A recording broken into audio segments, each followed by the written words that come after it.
Welcome to Positive Disintegration Podcast. This is episode 15, Creativity and Authenticity.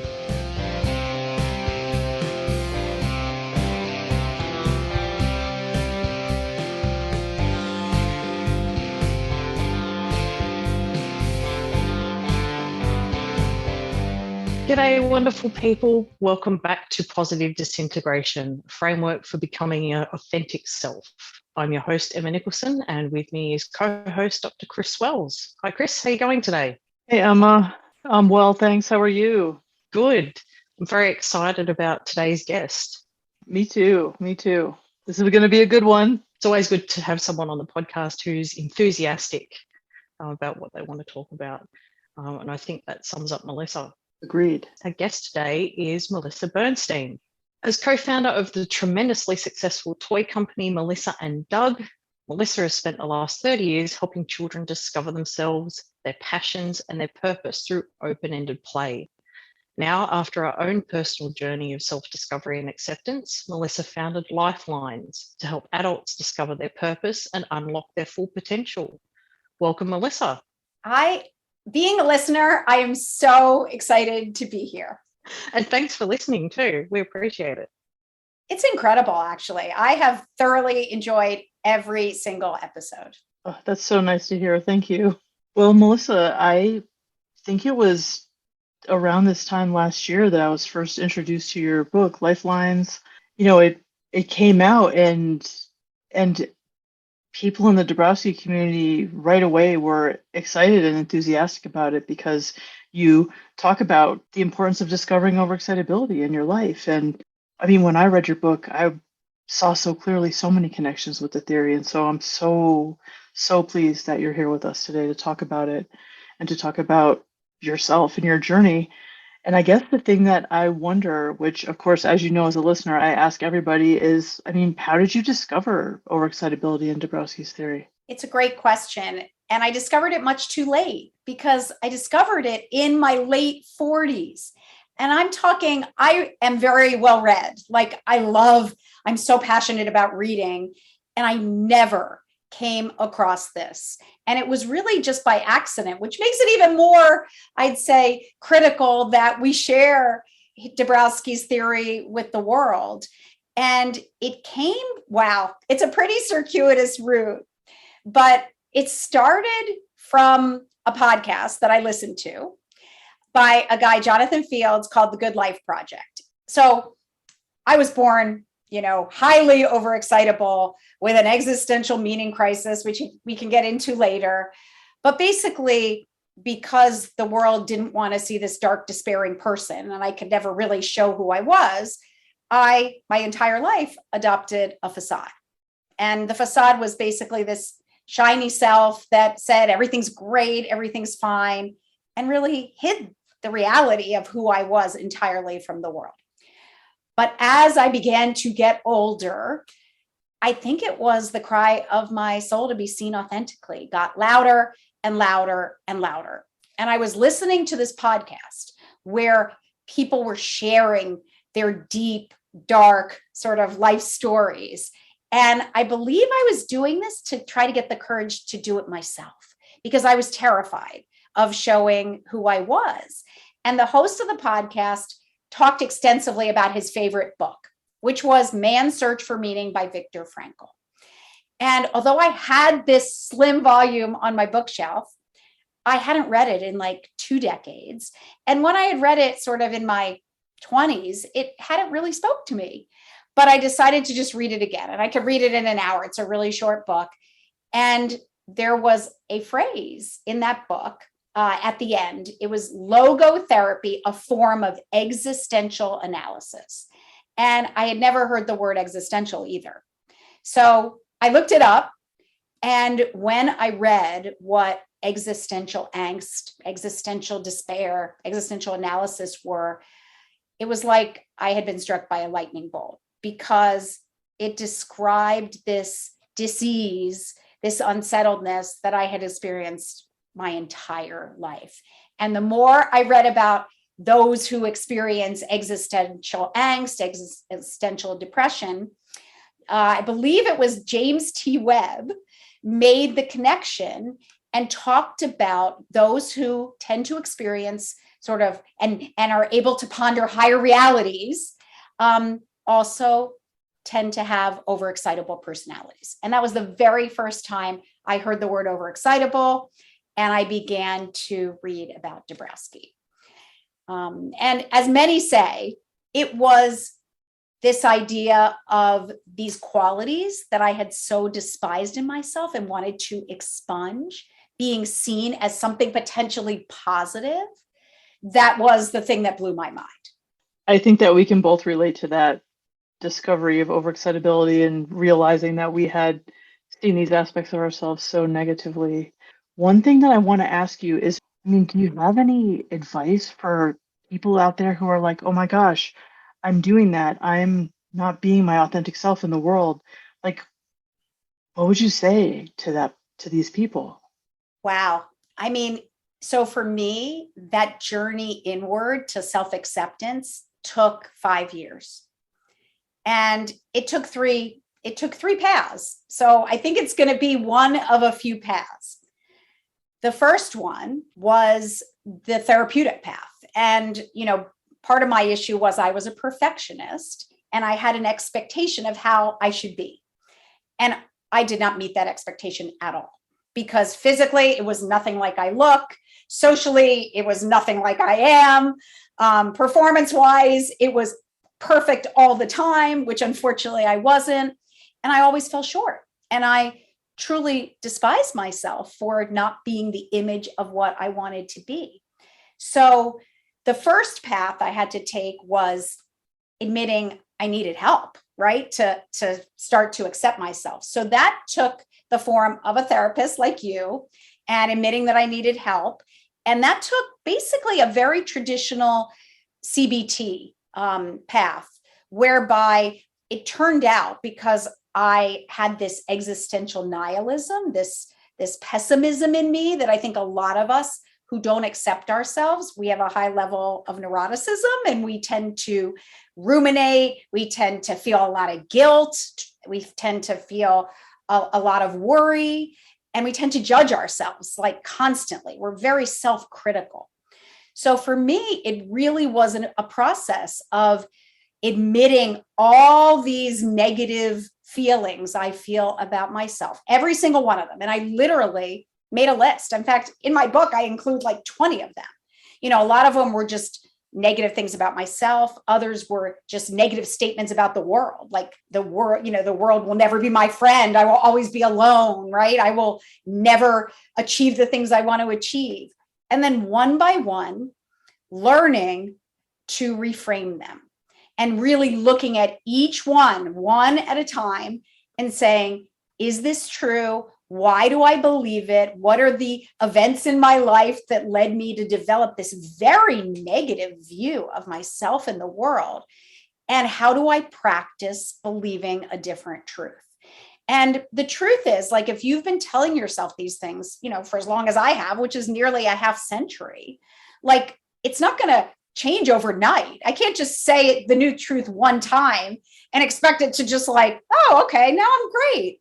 Like, what I realize is I might have to tell myself this new truth and stop myself every time I start to say that same thing. It's going to take, thousands of reframing for my neural pathways to change direction. So I think it's about acknowledging the things we're saying, and just it's painstaking. Unfortunately, it's no quick fix. It's one by one. And I can tell you, 5 years later, the first thing I think is always still the negative, but then I stop myself, right? If I say, what an idiot, Melissa, like you shouldn't have done that, which I do, I know, I'm like, you're doing it, the inner therapist. And then I go through what I call the journey to inner space, which is my own journey. I stop, and it's a 5-letter thing I go through to basically like stop myself and correct my misperception. That's exactly what so many of our listeners need to hear. I'm sure of it. I deal with this a lot with people who their minds are really like the enemy, the thing and that was me too. Yes. Totally. Me too. Totally. I was the abyss of pessimism. And literally, when you're a nihilist, you believe there's no meaning to existence, and we as individuals have no ability to make meaning in a meaningless existence. So I truly felt that I was a victim of darkness. And every thought in my head was a victim mentality. It was so negative. And this, I call it this demon in my head, literally told me, like, basically just end it, because there will never be meaning to existence or your life. And I realize now, that can do you in. And sort of my life mission became, when I was young and this demon in my head was telling me all these horrible things, I would just cry to myself in my bed at night. I would say, I just want space. I just want space. And what I realized that was I felt like my brain and my heart were intertwined. And all I wanted was my heart to be free and engage in creative liberation. Like, I knew that if I could somehow extricate my head from my heart, like, I would just be free to create whatever I wanted, because my imagination was boundless.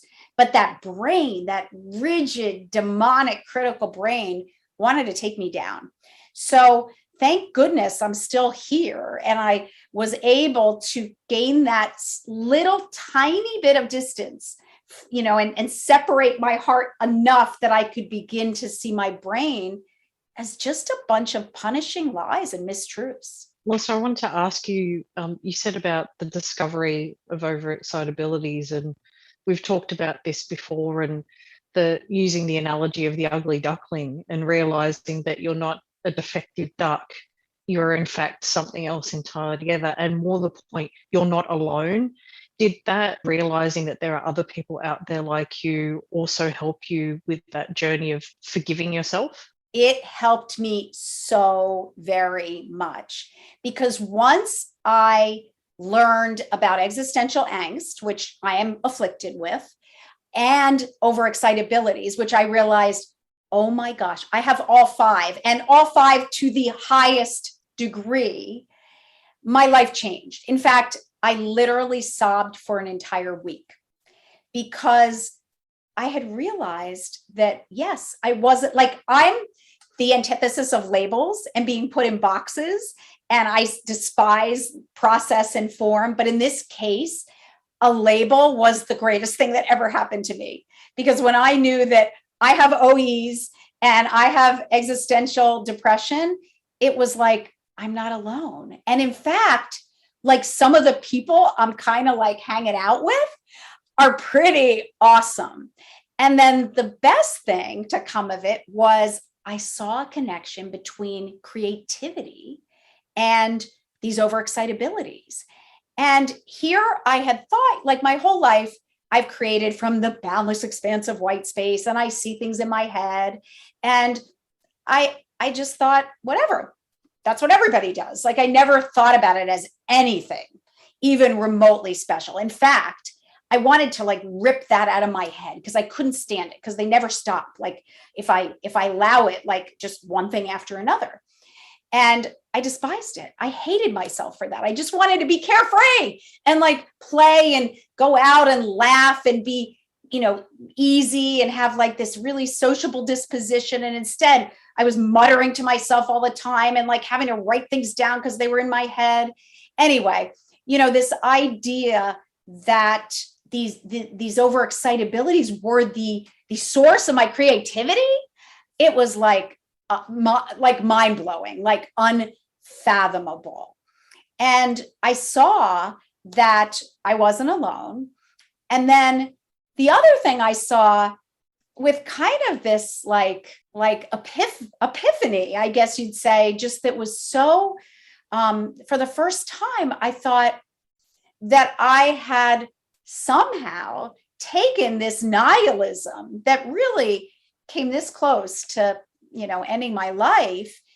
And I had somehow, by some miracle, transformed it into light through making these toys. And that was an existential choice. And I saw without even realizing it.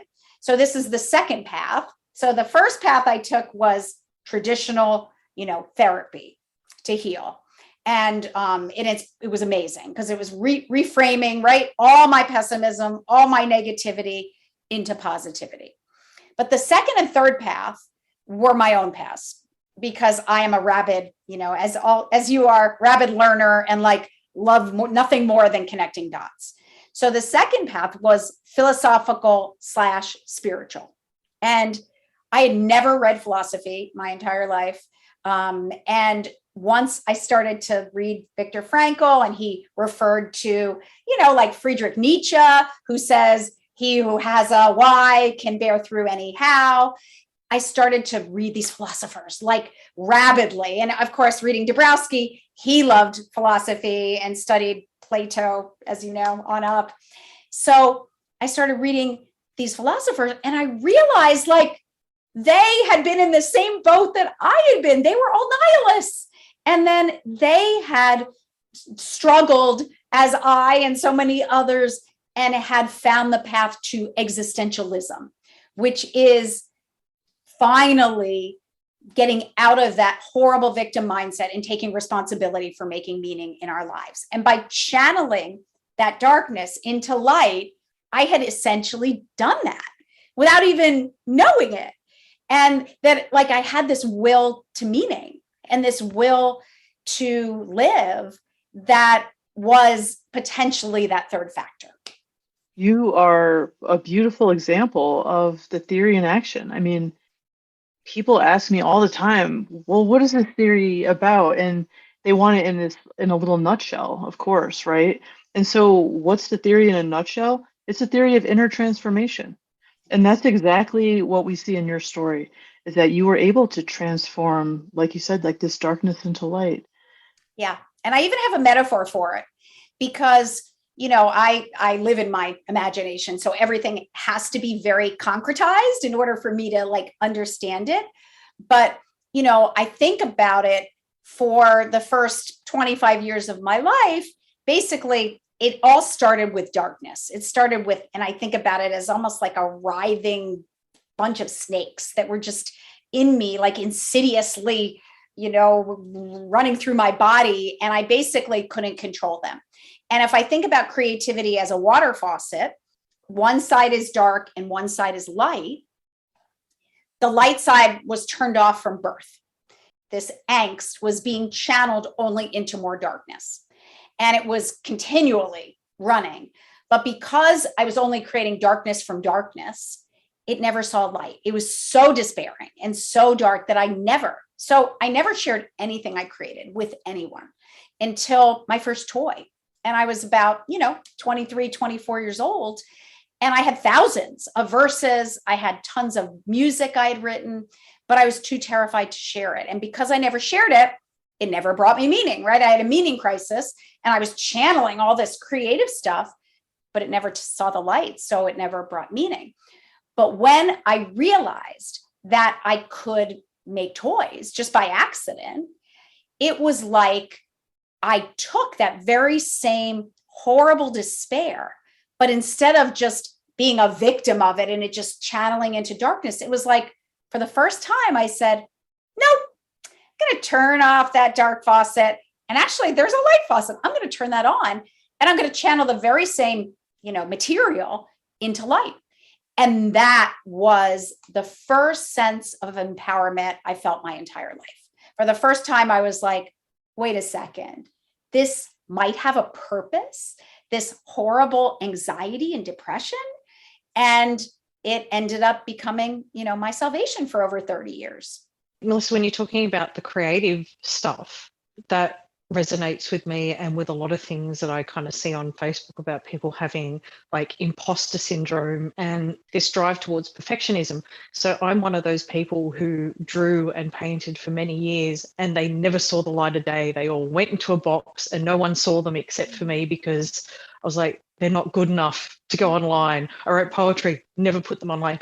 But after sort of discovering Dąbrowski and getting the courage up to share this with people. I started posting photos of my drawings on Instagram and stuff. Can you speak to people out there who might similarly be very creative, very imaginative, but have this sort of drive to perfectionism, or maybe this darkness that's like telling them like not to do it? Yeah. I mean, so my life mantra is step on out of the head and move into the heart, free to channel all dread into jubilant art.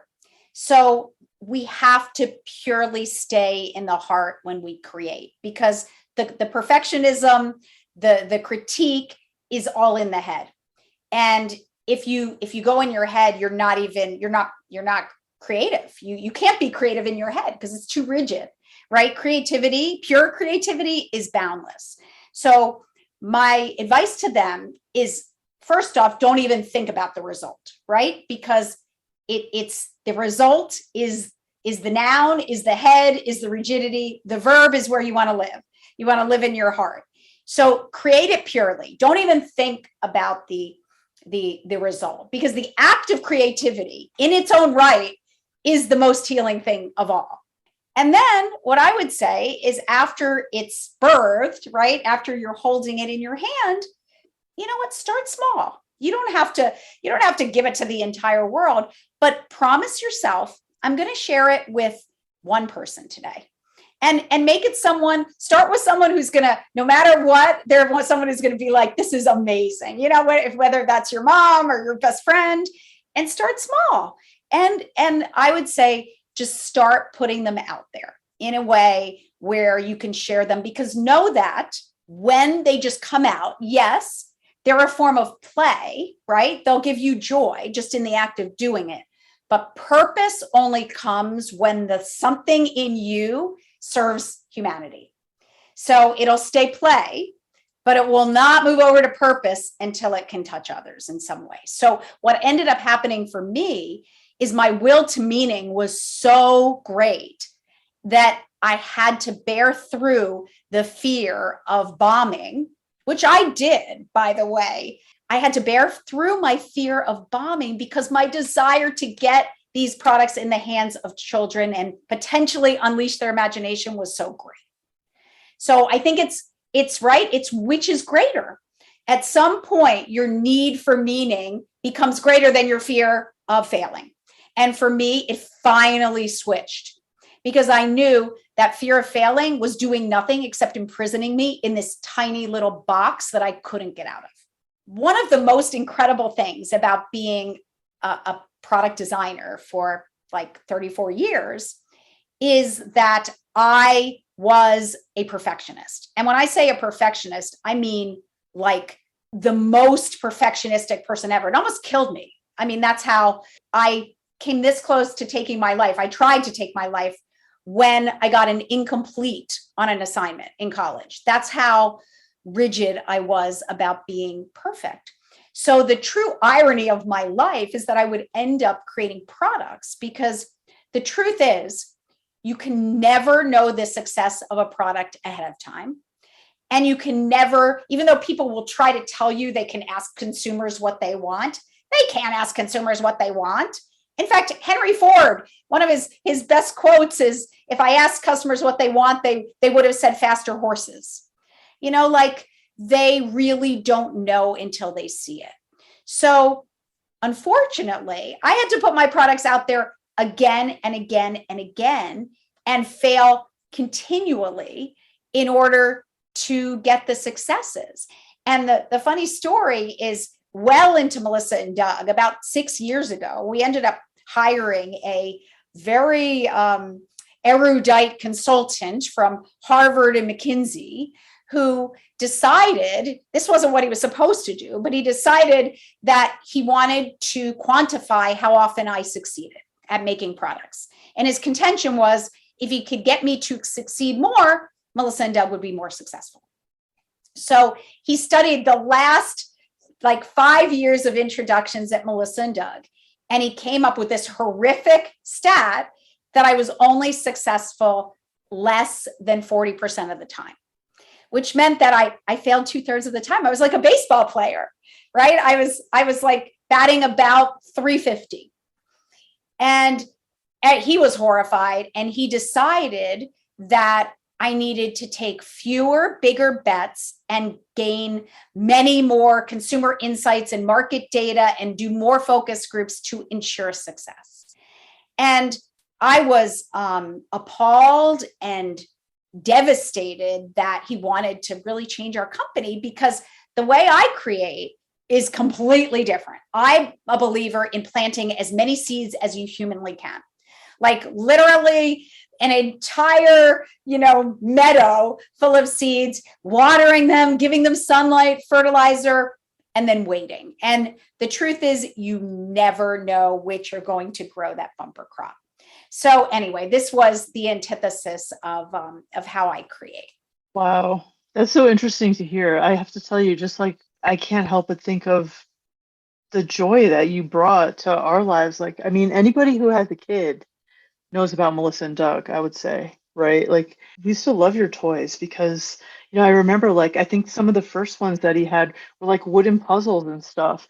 And so the idea that you need to do like more focus groups and stuff, I mean, what you do is wonderful, and no increased consumer insights are going to help, I don't think. So good for you. Well, as I started to read more, I really became fascinated by creativity and people who've created. And what I learned through reading some incredible books, I've read some amazing books on creativity, is that actually once you reach a certain level of mastery, it is actually, so when they talk about musicians way back in the Bach, Beethoven, Mozart era, and they said that really that entire peer group had the same level roughly of skill. But the reason, like those three, you hear about many more than hundreds of others who were really quite accomplished, was simply because they were much more prolific in the number of creations they spawned. And when I read that, I was just overjoyed, because I believe the same thing. I believe that once you hit that level, right, of caliber, it's all about the number of swings you take. And the more swings, the more potential hits. And you can never, ever know ahead of time. And also too, I'm thinking, like, if you had gone down this like statistic data driven methodology, it probably would have sucked all the joy out of it for you. And then how creative would you have been if it's no longer fun? Well, and the point is, if you use the data on what is already successful, what are you going to create? You're going to create more of the same. So, when I create, it's pure intuition. Like, there's nothing else. It's my own method of data aggregation. So don't get me wrong. I'm not just sitting there and like putting my arms up and ideas are popping into my head. I'm learning about every single thing. When we created wooden toys, I went to this museum in Brooklyn. It's like the Brooklyn Children's Museum. And for 2 months, I researched wooden toys from the beginning of time, literally from like the wheel. I wanted to know everything that had ever been created in wood. And it was I was like intoxicated. It was the best thing I had ever done, because I learned about play patterns. And I was shocked to see that a lot of these play patterns, they formed like thousands of years ago. And what kids enjoyed back then are very similar to what they enjoy today. So it was really not inventing new play patterns. It was really more about reimagining them to make them fun and fresh and more relevant to kids today. So, it's all about rabid research and rabid studying of kids. It's just very different than someone who's been sort of formulaically trained and schooled in it would go about it. It's more organic.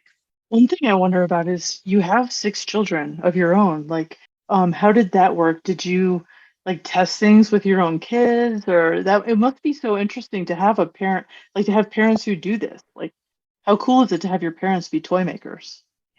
It ended up being incredible, actually. So Doug and I started Melissa and Doug when we were just dating. So we didn't have kids. So we definitely started it before kids.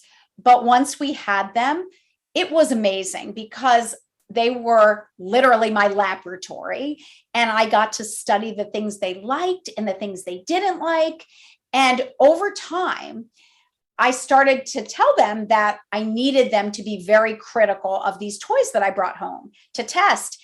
And oh my gosh, they became so critical that if they ever liked something, I knew it was going to be a hit. And I'll give you a couple examples of how they changed toys in such profound ways, because their insights are so pure and the way they look at toys is so different than adults. So we created this frog game that came with like 6 stuffed frogs. And it was literally the night before we were going to go into production. And they gave me a production sample, and I decided to bring it home and play it with my kids. And we were playing it and we were throwing the frogs. And then my daughter threw one, and she went to pick it up, and she picked up the frog, and she somehow, so the way kids look at stuffed animals is very different than adults. If I were going to look at a stuffed animal, I'd kind of look at it from the side, but she took this stuffed animal and she actually took the frog and put it face to face with her and looked at it in the eyes.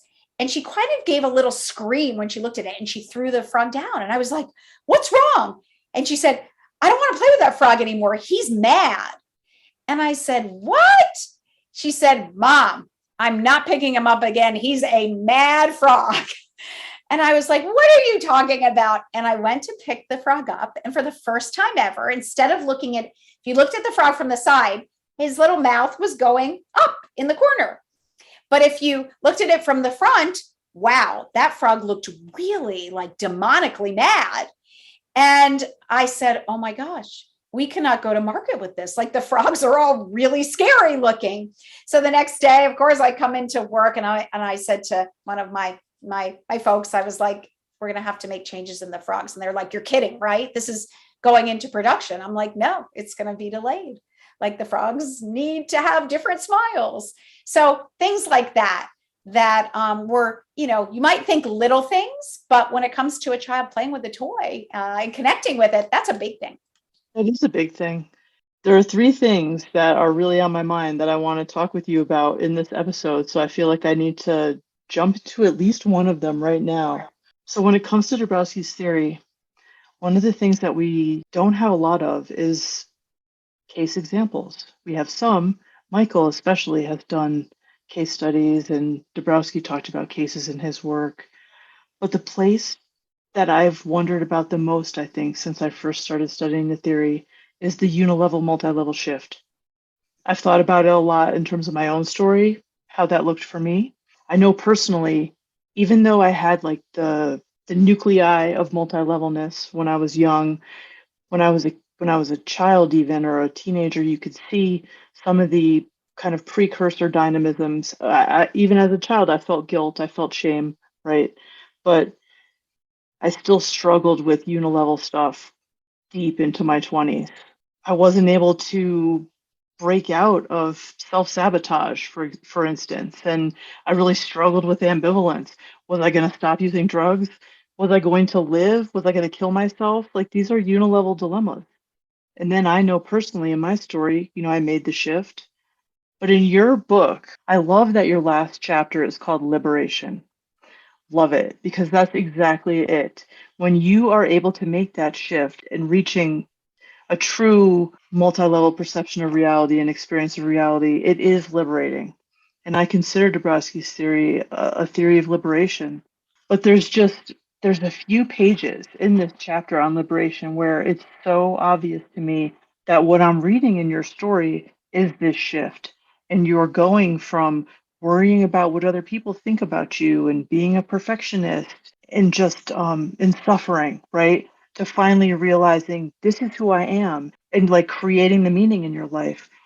But also beyond that, you make the realization that it's bigger than you and that now you have to help lead other people out of darkness, as I think how you put it, right? And so I just want to talk with you about that, like that shift to being your authentic self, and however you'd like to talk about it.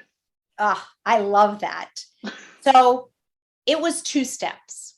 The first step was Melissa and Doug. when I realized that I could control my creativity, right? And I didn't have to channel darkness into darkness. So for 30 years, my salvation was taking this darkness, transforming it into light, and touching children. And that became a calling, right? That became something greater than myself, to have the capacity to potentially unleash imagination and a sense of wonder in all children. Like that is, for me, that was enough. But it wasn't enough, because as the years started ticking, what I realized, and I gave this metaphor, right, of turning off the dark faucet and turning on the light. I realized that actually the very toys I was creating were almost the same facade I had lived my whole life. And I was channeling all this darkness into this light in these shiny packages on a shelf in a bright box with a Melissa and Doug logo, but I was still hiding the darkness that spawned them. So I was in essence still hiding a large part of who I was. And that all of a sudden, like it had felt so authentic, all of a sudden it felt completely inauthentic. Like one morning I woke up and I was like, I'm living a lie. Like this isn't who I am. And I knew I was a full spectrum. Like I knew I was everything, from the highest of highs to the lowest of lows. And I knew I was capable of feeling those high highs, because I did feel, beauty and joy as well as despair and pain. So that became, that was when this drumbeat of I've got to show my true self became louder and louder and louder. And what ultimately happened, which created the multi-level, was I ended up going on that very podcast that I had listened to for years.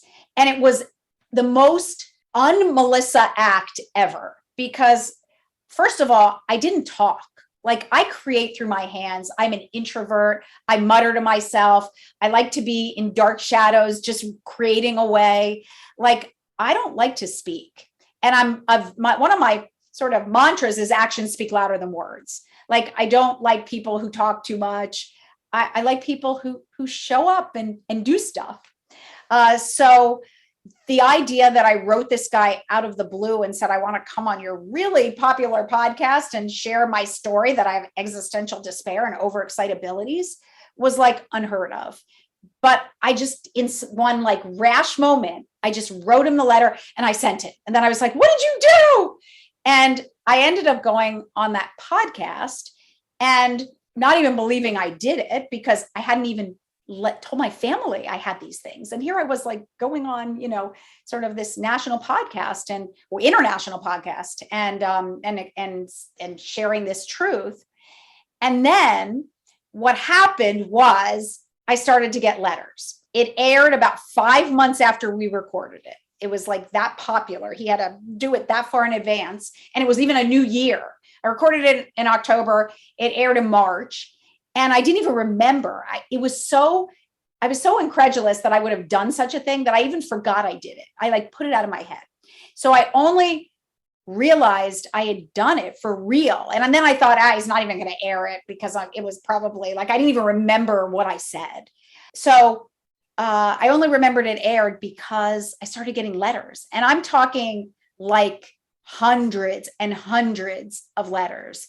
And the minute I read maybe 20 of those letters, everything changed for me, because the letters said the thing I had longed to hear my whole life, which is basically, you gave voice to what I have been experiencing my entire life. And I knew that was the first time I really knew that I'm not alone. But then I decided I wanted to talk with every single person who wrote me. Like it was that I needed to talk with these people who were like me, because I'd never met anyone like me. And I made like appointments. I basically contacted every one of them and said, I'd love to talk to you by phone. A lot of them didn't want to. They were like, wow, I didn't think she was going to write back to me. But I did. And when I spoke with them, the same thing started to come up, which was, okay, we all share these deep feelings. We're all, potentially overexcitable and have some existential angst in us. But the difference is Melissa, you figured out how to channel your darkness into light and have found your purpose. I am still wallowing in darkness and cannot get out. So that became my greater mission. And suddenly I knew, oh my gosh, that's what I need to do. I need to show others that they too can channel their darkness into light and make meaning. And because so many of these folks had no idea what their seed of self-expression was, they just thought they had nothing to offer the world. Like, I realized that I can help them unearth that special spark in them. And that really became LifeLines. So that's when I said, okay, making toys has been amazing, right? I don't think I'd be alive if I didn't find a way to channel that darkness into something that was light. But I have something greater I want to do, because making a toy has never really saved a life. And potentially this, if I can help someone who was where I was when I carried around a bottle of pills, in my pocket for a year and had them in my mouth many times, maybe I could save a life. And that would truly make my life purposeful. That is a good segue into the next thing that I wanted to bring up, actually, because listeners, I want you to know that, so Melissa has this beautiful book, LifeLines, that you can read her story. And it's more than your story, even. Like, you share these verses. There's so much to all of this. So there's the book, but also beyond that, like, LifeLines has a beautiful website too. And beyond the website, you also have, well, I'm part of your LifeLines community on Facebook. There's a group, and I've watched some. So last spring, I watched a couple of your Zoom sessions, and I thought to myself, like, how does Melissa have this is because of me. I'm an introvert too, right? I'm watching you do this stuff, and I'm like, how does Melissa have the emotional energy and bandwidth to do this? I mean, have you had to really kind of up your self-care game? Like, how are you doing so much with people and giving so much of yourself without it burning you out? Oh, that's an amazing question. Yes, and yes. So first of all, for whatever reason, I love it because I've never connected myself with other people, right? For 34 years, I connected through a product. So I channeled me into every product. I always say every product has a heartbeat and a pulse and, blood running through it. But like, no one saw me. And I was lonely. Like, inside, I was deeply lonely because I had all these people around me, but I didn't even know who I was, and they didn't really know who I was. So for me to now show up as I am and basically say, this is who I am, like, take it or leave it, is a big deal. And it feels so good. And I really love doing it more than anything. Like, after I do these things, I'm like, it's like I took a drug. I mean, it's an adrenaline rush like nothing else, especially when people share. And I feel like we've developed this communion that's like beyond, right? Beyond just one of us. And we're bound inextricably. But yes, last year, when I started my book tour, I did a segment on CBS Sunday Morning. And I had said that I would respond personally to anybody who ever reached out to me. Because again, when you're someone who felt so isolated and you felt that no one would ever see you, like, if someone writes me and takes the time to write me, like, I have to show them they're seen, or I can't live with myself, literally. Well, I received over 10,000 letters in 2 days. And it sounds funny almost, but it was horrible because I knew that I had to respond to every one of them. And by the way, not with a form letter, because that doesn't make someone feel seen, right? I want to use their name. I want to answer their question. Like, I want to show them that I really see them. So I started to do this, and I can become manic very easily because I'm like OCD, and it started to take over me. And I started to only be sleeping 2 hours a day. And I started to say, I have to respond to 200 an hour or I will. And I had it all worked out in my head. It was going to take me like 2 months. Anyway, it almost put me under. I developed such, I guess you'd call it empathy fatigue. And so many of the letters were really, really dark because people, I think I realized that people are in a really dark place. This was in the middle of COVID, and people were, a lot of people in deep, deep despair. So I had to have an emergency session literally with my therapist because I was going down. And I also felt like I couldn't fix everyone. That was even a bigger issue. And I had to, this is part of LifeLines, I had to develop a practice because what I said to her is, I now accept myself in entirety, right? In my entirety. I now know that I'm a full spectrum. I'm no longer just a, hey, great, fine, perfect. Everything's great. Now I can say for the very first time in my life, I'm having a tough day. I never could say that until I was literally 50 years old. But the problem was I knew I was at risk because I kind of had nothing to tether me to like here. I could either fly off into the boundless expanse of white space and get lost in creativity and never come back. Or in this case, I was falling down. Like I was like going into the bowels of despair. Like I'll never help anyone.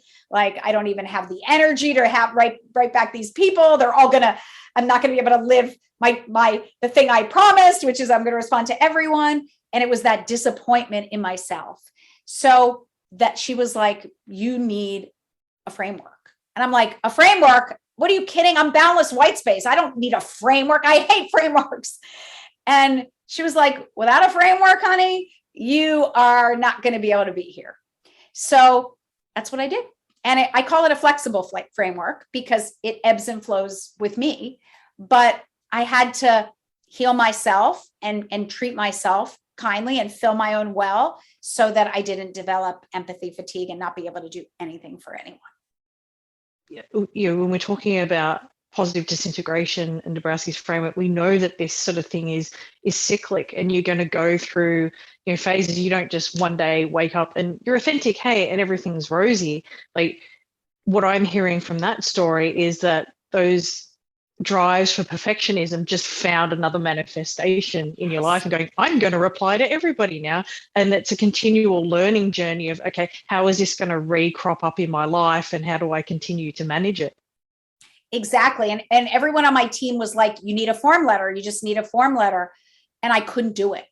I literally, that thing in me, I was like, no, I will. And I became very dogmatic, which I tend to do. If I was like, I will not do a form letter to these people, like, because it was me. Every one of them is me.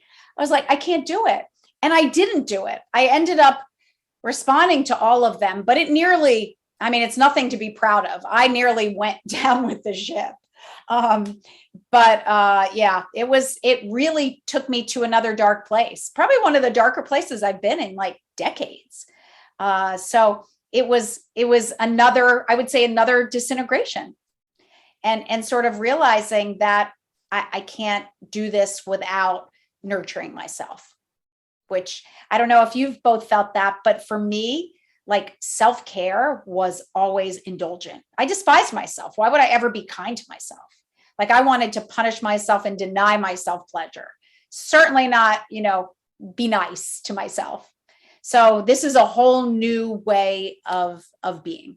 It's funny you mentioned self-care because I wrote about that in my blog recently. I had to come to terms with the fact that my self-care isn't going to be that perfect thing that you see on Instagram of, people meditating in their gym wear and looking all perfect about it. It's going to be tear-soaked and it's going to be ugly, but it's necessary because I live in a little bipedal meat sack that runs around the planet and has limitations. And particularly if you are looking for authenticity and you're going through these disintegrations, if you don't take that time out afterwards to go, my body and my mind need a moment, then you're just going to collapse. Yes. And part of so this is my perfectionism meant I could never show any human weakness. I could never be tired. I could never show anyone. I would never sit down in front of people because I thought they're going to think I'm lazy. Like no one could think I'm lazy. So my perfectionism was so punishing that it disallowed me to do anything that was seen as kind. And you were saying before, these are habits that take time to break. So every time they crop up in another guise, you've got to deal with you again. Exactly. And that's what I have to, people forget that, and this whole idea of changing your neural pathways takes about a minimum. They say 2 weeks to 60 days. I believe it's closer to 60 days to even begin to not think about it. So the reason none of these habits work, and we try things and we say, it never worked. And I always say to my kids, like, how long did you try it for? 3 days. That's why it didn't work, And I think it's hard, right? Because our bodies don't like change and they crave homeostasis. So trying to get your body to do something differently, you have to really want it very, very badly. So for me, this idea of being nice to myself, it's hard because my whole life, that demon in my head was like, you're bad. You can't be nice to yourself. So yeah, and one of the ways I do it, to be honest, is because I don't want to do it for myself. I say, if I'm going to be a role model for my children, right? I mean, I have 4 daughters. Like, do I want them to punish themselves? Oh gosh, no. That would be the saddest day of my life if they did what I did to myself. So I have to be an example for how I want other young women to treat themselves. So if I can't do it for myself, I'm going to do it for them. And that's what I do. If I can't do it for myself, I'm like, I got to show them. I got to sit here. I got to say I'm relaxing. I got to have my cup of tea. Like, even if I don't want to do it, I'm doing it for society. So my study group, we talked about your book over the summer. I think it was in August. And it was interesting because we came to it from different places. Like, some of us read the print version and a couple people listened to the audio version. And so your verses, for people who don't know, there's poetry throughout your book. And it's interesting because one of the women in my study group said that what was cool for her listening to the audio version was that you're reading them. And sometimes you give like a little bit of context about what you were thinking when you wrote it. And I thought that was so cool. Thank you. That was maybe one of the greatest gifts of my life. And I got a few of them, I got really emotional because, these were not meant to be shared with the world. Like, these verses are my prayers to keep me alive, honestly. And basically they were like the things I said to myself to want to continue to live. So, and they were the questions that I pondered that no one could answer. And some of them were a lot wiser than I was because they gave me answers that I realized like decades later, wow, this was giving me the answer I needed. But they really weren't meant to be shared with the world. So the fact that I was actually reading them potentially for other people to hear was like, they're the deepest expression of who I am. I'm getting emotional even saying it now. So like, they're really important to me. I thought that was so cool too. It made me wish that I had listened to it, honestly. Aww. I mean, I guess it's not too late. I could get the audio version. It's okay. But yeah, but like the thing about your verses too that really struck me is that as somebody who's a journal writer or a diarist, like, I too have produced this enormous amount of writing for myself that's just mine, right? And it's been a lifeline for me and something that has kept me alive at times. And so I really get that. Sometimes we have like these powerful ways of expressing ourselves that are so personal, and when we do get a chance to share them with the world, it's just really special. So thank you for sharing yourself. Oh, you're welcome. And I think for those of us that are really isolated and lonely, like, these became, I also had 2 imaginary friends that were literally my only friends for like 10 years. And I recently read something that made me, I don't know if it made me sad or maybe it made me understand it. It said that folks that have imaginary friends are usually some of the loneliest people. And because our biological need is to connect with other people, that is our our body's way of making connection when we don't have any. And I think of the verses and I think of your writing as the same thing. Like, to me, they were alive. All these things I create have, as I said, they have heartbeats. And to me, they are like my spiritual group that's trying to protect me against the ills of the world and the demons trying to destroy me. So I think of it as that. They're our people. The one thing that I find interesting, Melissa, you said you go back and read it and you get new insights. And I know, Chris, you do that a lot with your journaling. You go back and you read it and go, holy cow, there's stuff in there I didn't realize I was writing at the time. And for me, it was creative writing as well. Like I tried it and went into this massive catharsis, and I actually go back and read that original story that I didn't write for anyone either, just quietly. But even like a year or two later, I read it and it gives you insights, because I think in some ways you're digging so deep into those places, like not even you understand like the full meaning of what it is. And sometimes you have to go through a bit of life and then reread it and go, oh, now it all makes sense. Yes. And I think part of my journey in those creations is, I started with them not seeing light, right? Just doing it as a form of channeling. Then I became obsessed with them seeing light and became very tethered to the result, right? Then it was about how many get out there, because that meaning was, sort of determined by how many got out there. And I would be very, very ruthless and rabid about looking and making sure that they were successful.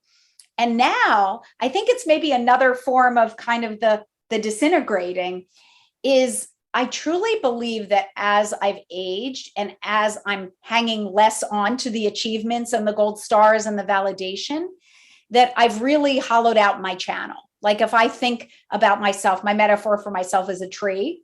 And if I think about my trunk as having been very dense, very heavy, and that's why like I couldn't gain the space between my head and my heart, because there was just all this, it was all just a lot of junk in there. And the creativity kind of eked out through one little branch in my arm. But as I've sort of disintegrated, right, that inside of the tree has almost been hollowed out to the point where now, like when you think about those things, I can write something and I don't need to immediately like have people see it and get it out to the world, because now I realize that I'm doing it just for me. And I'm doing it for the joy of creating something from nothing and channeling that chaos into form. And that in and of itself is a worthy act and something that just brings me a lot of peace and joy. So I think, it's nice to have the things touch the world, no doubt. But I think when we can do it just for the act of doing it, that in itself becomes very meaningful. And arguably, when you do it on that basis, it's more authentic. And when it's more authentic and you do share it, then it's more likely to help people because it's the purest version of what it's supposed to be. Exactly. That is exactly true. I think the final point that I have on my mind for today is that we're going to be at the Dąbrowski Congress together this summer. I'm doing my first keynote. Melissa's going to be there doing a keynote. And if anybody is interested, come join us in person in Denver or join us virtually. But we are going to be sharing our messages. And I'm really excited to meet you in person in July. And I'm just so psyched for that event at this point. I am too. When I got invited to that conference, it was like the crowning moment of my life because, Kazimierz Dąbrowski kind of saved my life. And the thought that I would be able to speak about how he's done that with a whole bunch of people who care, like that's just unbelievable. And I can't wait to meet you and just have a chance to give you a hug for all you're doing to bring his teachings to the world.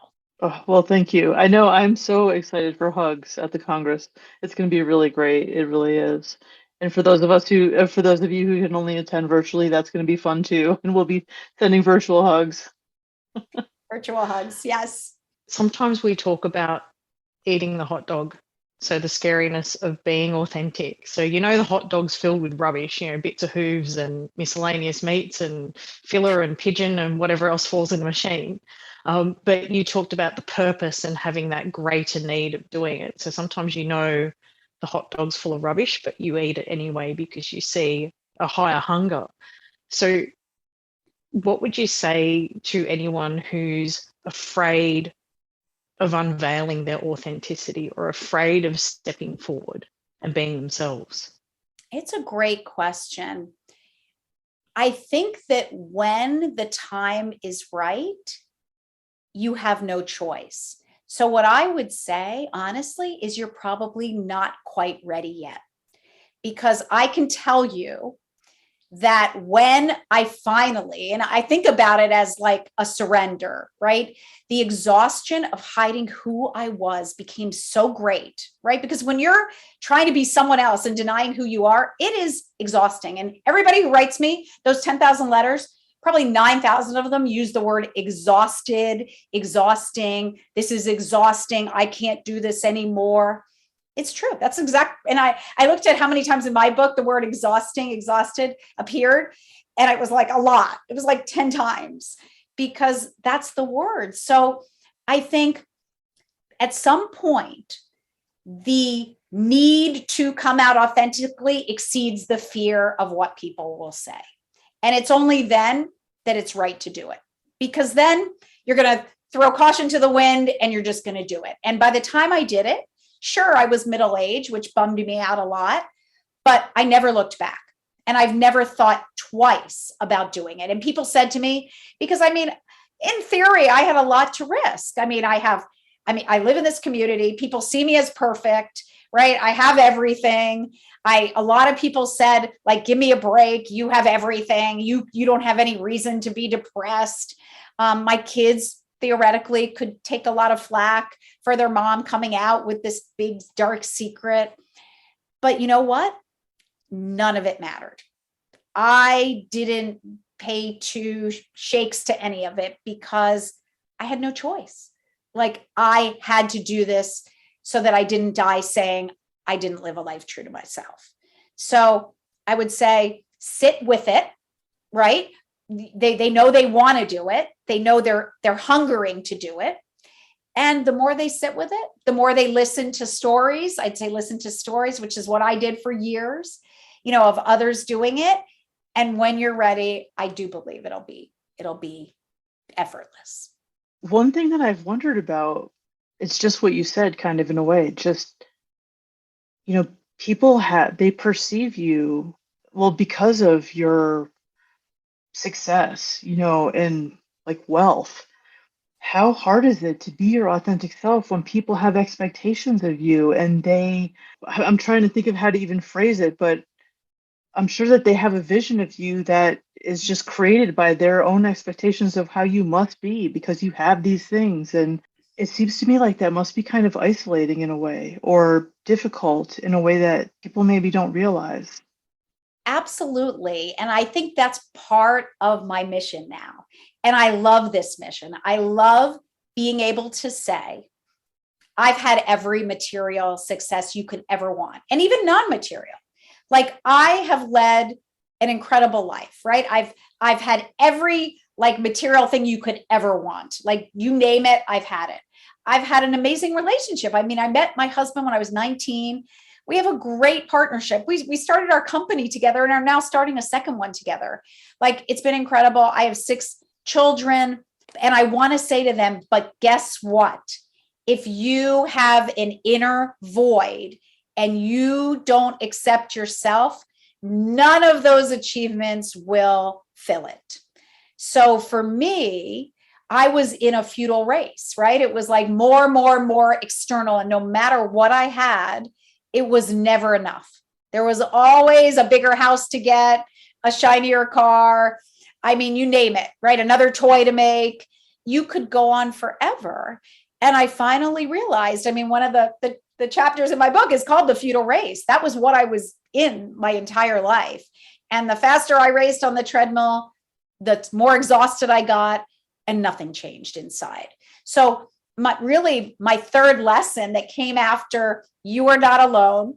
We all have the capacity to channel our darkness into light and make meaning. The third was, until we stop looking externally for our validation and chasing the shiny gold stars and stop, take a deep breath and have the courage to go inward and finally accept ourselves in totality and give ourselves the love and empathy we've been seeking, we won't ever find fulfillment. So I actually think that my experience makes me really well equipped to show all these people who believe that the pursuit of happiness is the goal of life, to say to them, you know what? You don't have to worry about that. Actually, that you could waste a lot of time and energy on that and get there and be like, I don't get it. This was supposed to be it. So save your breath on that. And please stop looking extrinsically, go intrinsically, because that's where the wealth really is. I love that. And it reminds me too of something that actually I've seen in Michael's work. He's talked about the fact that, there's such a, at least in the gifted community, there's so much emphasis on achievement at the expense of helping children develop their personal growth. But that if we help children develop their personal growth, that the achievement's going to come naturally. Like all of the kids who are underachievers, one way to help them develop properly in the sense of like becoming their own authentic selves and achieving, if that's what they're meant to do, like that'll happen naturally if we help them learn to have self-compassion and not be for perfectionists and do these things that you're saying. It's if we help them to live more, in the verb and the doing, not the noun and the goal. And I mean, if I can end with a verse, because it's probably the verse that most defines my life and where, or at least now, where I want to be. Could I do that? Please do.